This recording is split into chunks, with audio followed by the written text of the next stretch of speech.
गुरुजी, आपसे एक सवाल है, सादर प्रणाम। गुरुजी, महाकुंभ में मुसलमानों की दुकानों पर बैन लगा दिया गया है, जहां हम सभी साधु संत कहते हैं सर्वे भवन्तु सुखिनः सर्वे सन्तु निरामया, मतलब सब कुशल मंगल रहें। लेकिन आखिरकार महाराज जी, ये जो फैसला लिया गया है, इस पर क्या राय है आपकी? आप भी मक्का मदीना में लगा लो दुकान जाके अपनी।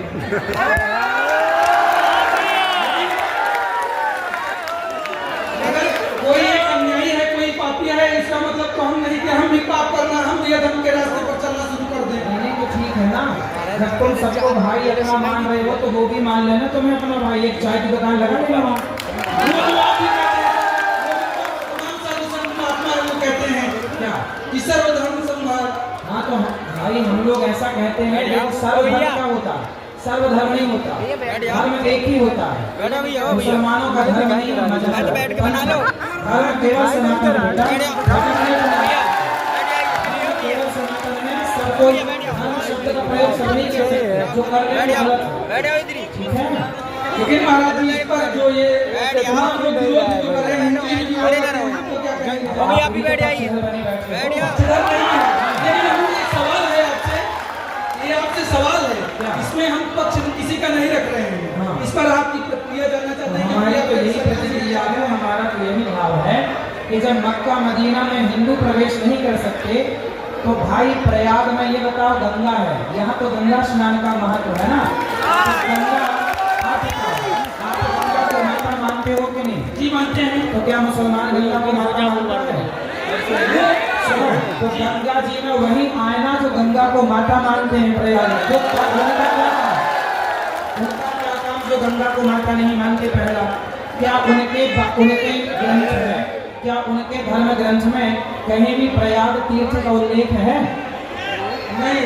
जब नहीं है, पर हमारे पूरे पुराण वेदों में प्रयाग तीर्थ का उल्लेख है, तो हमारी आस्था है, उनकी थोड़ी आस्था है। लेकिन महाराज जी, अगर आपकी भागवत जहाँ चल रही होती है, कथा जहाँ आपकी चल रही होती है, वहाँ किसी 4 लोगों का उद्धार हो जाए तो उसमें क्या है? हाँ, भागवत सुनने के लिए मनाही नहीं है। आप आओ, भागवत सुनो, आप गंगा नहाओ, लेकिन आपका थूका हुआ यहाँ कोई लोग खाएं भक्तजन, वो सही नहीं है, क्योंकि वो लोग तो बनाते हैं ना, थूक देते हैं उसी में, फिर वो आपको खवाते हैं। तो आप लोग नहाओ, नहाने के लिए मनाही नहीं है। प्रयाग सवाएं, खूब नहाएं, खूब कथाएं सुने, कोई मनाही नहीं है। यहाँ बस ये है ना कि यहाँ दुकान क्या है, आपने वीडियो देखी होगी कि कुछ लोग बनाते हैं चाय और चाय में थूक देते हैं, बनाते हैं रोटी, दाल में थूक देते हैं। अब बताइए, उनका थूका हुआ आप खाएंगे क्या? लेकिन सब तो एक जैसे नहीं हो सकते हैं ना, सबको एक तराजू में नहीं तोला जा सकता है, महाराज ये भी है। भाई एक तराजू में तोलने को हम कहाँ कह रहे हैं, लेकिन ये बताओ कि जो गंदगी है, गंदगी चाहे आपकी गंदगी हो या पशु पक्षियों की गंदगी हो, गंदगी तो गंदगी है, उससे बचना ही चाहिए। सब प्रकार की गंदगी से हमें बचना चाहिए और गंदे माहौल से बचना चाहिए। इसलिए हमारे संत समाज ने जो निर्णय लिया है कि आप सब लोग आनंद से यहाँ पर, हमारे देखो मुसलमान यदि हैं, हमारे यहाँ तो रसखान का भी पूजन होता है, रसखान का भी सम्मान होता है। यदि आज का मुसलमान रसखान और अब्दुल कलाम जैसा हो तो हम तो आज भी सम्मान करने को तैयार हैं। क्या बोलोगे? तो फिर क्यों जो फिर आप तो यही तो पाठ करते हैं, सर्वे भवन्तु सुखिनः सर्वे सन्तु निरामया सर्वे भद्राणि पश्यन्तु मा कश्चित् दुर्भाग् भवेत्। तब तो फिर ये अपनी बात का आप लोग खंडन कर रहे हैं। नहीं, कोई खंडन नहीं है बेटा, सर्वे भवन्तु सुखिनः। तो उसमें मुस्लिम नहीं आते हैं? अच्छा, ये उसमें सिख ईसाई नहीं आते हैं? नहीं, सिख ईसाई नहीं आते हैं। और तुम कौन हो पहले ये बता दो। हिंदू। हिंदू। सुनो, बात तो ऐसी है ना कि समाज में ये सब बातें हिंदुओं को समझानी पड़ रही है, दुर्भाग्य। सुनो, हम उत्तर दे रहे हैं। सब लोगों का जवाब सर्वधर्मान्, देखो ऐसा है, आपने श्लोक बोला कि हम सबका भला चाहे, सर्वे भवन्तु सुखिनः, हम सबका भला चाहे। हम किसका बुरा चाहे? क्या हम किसी की गर्दन काट रहे हैं? क्या हम आतंक फैला रहे हैं? हम तो यही कहते हैं ना कि तुम हमारी गाय को मार कर खा जाओ, हम जैसे गाय की पूजा करें, हम जैसे गाय को माता माने, तो तो उस गाय को मार के खा जाओ, और गाय खाने वाले के हाथ की फिर यहाँ कुंभ में रोटियां बना के आप खाएं, उनके हाथ की चाट पकौड़ी खाएं, दो हथियारों की, तो ये सही है? महाराज जी, अगर शरीर का कोई अंग सड़ जाए या उसमें रोग हो जाए तो उस शरीर के अंग को निकाल दिया जाता है कि गला काट के निकाल दिया जाता है उस आदमी को? फिर आप बताओ कैसे चिन्हित करोगे कि ये गलत और ये सही? आप करो चिन्हित, कैसे करोगे आप बताओ? देखिए महाराज जी, आप लोग तो ज्ञानी हैं, हम तो आपके भक्त हैं। केवल ये बताओ फिर आप कैसे चिन्हित करोगे कि ये सही और ये गलत? आप करके दिखाओ, कैसे आप करो, किस पैरामीटर से नापोगे? नहीं, ये तो आप लोग ही महाराज जी तय करेंगे कि कौन हाँ, तो हम लोगों ने तय कर दिया कि भाई ऐसा है, किस किस को कहेंगे कि ये सही है ये गलत है, इसलिए भैया अभी जहाँ को वही लगवाएंगे, ठीक है?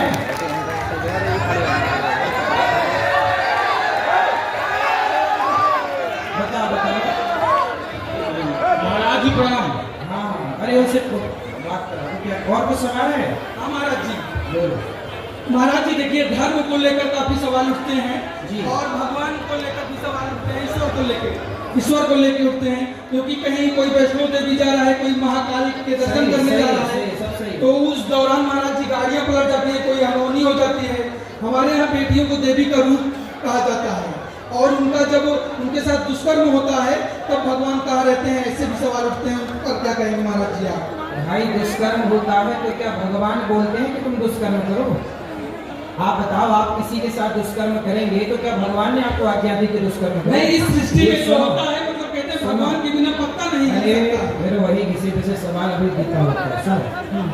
ऐसा है बेटा, ये बताओ कि आपके जो माँ है, आपकी माँ ने यदि आपको अच्छे संस्कार दिए हैं तो क्या आप किसी बेटी बहन के साथ उसके बलात्कार की सोचोगे? नहीं सोचेंगे। नहीं सोचेंगे ना। लेकिन कोई एक माता पिता कहता नहीं अपने पुत्र से कि जाओ उनकी बेटी का बलात्कार या रेप कर दो, हाँ, तो भगवान थोड़ी कहते हैं कि तुम करे आओ बलात्कार, भगवान कहते हैं क्या? भाई माँ बाप बढ़िया संस्कार देंगे बच्चों को तो कोई बच्चा बलात्कारी होगा ही नहीं। इसमें माँ बाप का दोष है, न कि ईश्वर का। आज के माँ बाप बच्चों को सही सही संस्कार नहीं देते, इसलिए बच्चे बलात्कारी हो जाते हैं, ठीक है? और जो महाराज जी एक सवाल और है छोटा सा। भारतीय संस्कृति में पश्चिमी सभ्यता धीरे धीरे विद्यमान होती जा रही है, या कहें 99% है, काबिज भी हो चुकी है, उस पर क्या कहेंगे महाराज? आपने पैंट शर्ट पहन रखा कि धोती पहन रखी है? Pant shirt. फिर आपने शुरू नहीं की। भारतीय परंपरा में देखो, हमने धोती कुर्ता पहना है, हम तो भारत के हैं, तो भारत का रहने वाला हूँ, भारत की बात सुनाता हूँ। भारतीय संस्कृति की और पैंट शर्ट पहन के बात कर रहे हैं। अरे भारतीय संस्कृति की बात करनी है, वो छोरा सुन ले लाला, भारतीय संस्कृति की बात करनी है ना, तो भारतीय वेशभूषा में आके बात करनी चाहिए। शुरुआत आप अपने से करोगे तब समाज बदलेगा, कहने से ना वो गंभीर चलाने से। ये जो समाज का परिदृश्य है, जो एक नजरिया है, वेस्टर्न कल्चर हावी होता जा रहा है, तो इस पर क्यों बदलाव नहीं आ रहा है महाराज जी? क्योंकि आप स्वयं अपने को बदलना नहीं चाहते, आपके माथे पर तिलक नहीं है, आपकी शिखा नहीं है, आपने धोती कुर्ता, आपने भारतीय पहनावे में क्या पहना? सिखा रखे हैं महाराज जी। ठीक है, तो तिलक क्यों नहीं है? आपने धोती कुर्ता क्यों नहीं पहना? भारतीय हमारे जब महाराणा प्रताप हो, झांसी की रानी हो, जब उस समय मुगलों से तो उस समय के राजाओं ने धोती कुर्ता पहन के युद्ध किया था कि पैंट शर्ट पहन के युद्ध किया था? धोती कुर्ता। फिर तो जब हमारा भारतीय पहनावा ही आज समाज में खत्म हो गया तो अब इसकी बात करें? आप लोग खुद सुधारो अपने आप को, तब ये देश सुधरेगा, कहने से ना होगा, कहते हो। सवाल हमने शुरू किया था उसी पे अंत करेंगे। तो जो सूबे के मुख्यमंत्री योगी जी ने कहा है उस पर मतलब आप लोग सबसे भी समर्थन उसका करते हैं क्या? कौन सी बात? कि मुस्लिमों को बैन ही रहना चाहिए। कहाँ पर? आप अपने घर में कहे नहीं जगह दे देते थोड़ी सी? अपने घर में खुलवा लो चाय का टपरा, हर कब बात हो खुलवाओ, मस्त अपने द्वार पे खुलवा लो एक चाय का, अपने आंगन में खुलवा लो एक पिज्जा का, वैसे ही खाओ पिज्जा बर्गर का, हम थोड़ी मना करने आएंगे। कई साधु संत हैं, कई जो लीडर हैं उनके भी बच्चे तो हाँ, तो आप अपने छपरा में खुलवा देना है। हाँ, मुल्ला जी का खुलवा लो एक छपरा टपरा। हाँ ठीक महाराज जी, आपने सभी प्रश्नों का हमारे जवाब दिया, इसके लिए आपका बहुत बहुत कोटि कोटि धन्यवाद। सादर प्रणाम आपके चरणों में महाराज। जी महाराजपुरम समाज में से हमारा नाम है प्रतापगढ़ से है। महाराज जी एक मौलाना के 52 बीघा जमीन वक्फ बोर्ड की है। बैठ जाओ, क्यों खड़े हो? बैठ जाइए। ओ भैया हाँ भैया बैठ जाओ, भैया बैठ जाओ, खड़े ना बैठ जाओ, आप भी बैठ जाओ, बैठ जाओ। कुंभ की परंपरा चली आ रही है। 1400 साल पुरानी पैदाइश, 1400 वर्ष, लगभग 1400 साल पुरानी लेना चाहते हैं। ठीक है, तो क्या इस आयु में ले सकते हैं?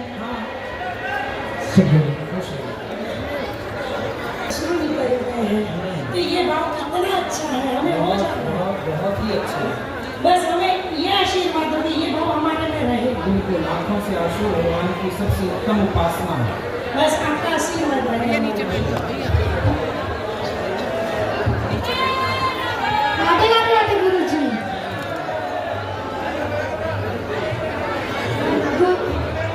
गुरुजी, देवता और भगवान कितने होते हैं? देवता और भगवान तो कितने होते हैं?